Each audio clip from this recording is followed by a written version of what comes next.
আমাদের আজকের যে কার্যক্রম ছিল শ্রীভূমি ডেভেলপমেন্ট অথরিটি 25 বছর তিরঙ্গা যাত্রা যেরকম করে থাকি সেই অনুসারে আজকেও এবার 13 তারিখে আমরা এই অনুষ্ঠান করছি।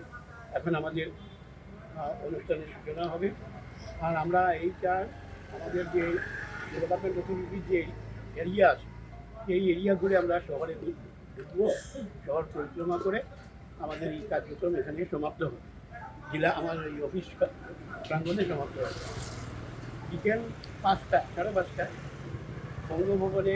আমাদের আগে 9 তারিখের যে কার্যক্রম হয়েছে যে আমাদের কেন্দ্রের আমাদের ডেভেলপমেন্ট অথরিটির ডাইরেক্টর অফিস দিল্লি থেকে যে নির্দেশ এসেছিল সেই নির্দেশ আমাদের ছিল যে আমরা প্রধানমন্ত্রী আবাস যোজনার ঘরের দ্বিতীয় ঘরের প্রচার করার জন্য কার্যক্রম করব।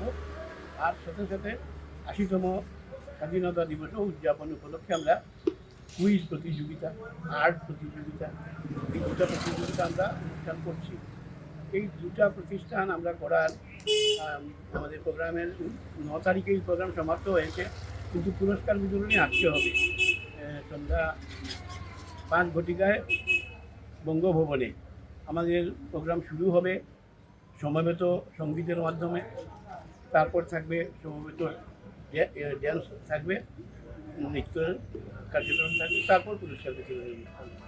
প্রতি বছর এটা করে থাকি কেন, যে গ্রামে আমরা যারা প্রধানমন্ত্রী আবাস যোজনার ঘর দিয়ে থাকি সেই মানুষগুলোর মনে এই ঘর নিয়ে অনেক সময় যে চিন্তা থাকে এইসব মুক্ত করে তাদের হাতে তাদের ঘর পৌঁছার যে ব্যবস্থা আমরা করিমগঞ্জে 5,000 ঘর দিব এবং 15,000 অ্যাপ্লিকেশন জমা পড়েছে।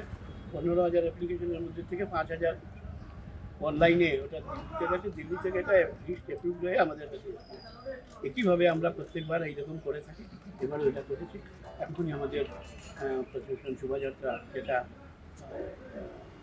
তিরঙ্গা যাত্রা যেটা করবো, ধন্যবাদ এখানে সবাইকে ধন্যবাদ। আর আপনাদের কাছে এই সময়ের মধ্যে যারা জানবেন যে বিকেল 5টায় বঙ্গভবনে অনুষ্ঠান হবে, তো তাদের অনুরোধ থাকছে আপনারা সবাই আসুন বঙ্গভবনে এসে এই প্রোগ্রাম উপভোগ করুন এবং কচিকাঁচা শিশুদের উৎসাহ বাড়াতে আপনাদের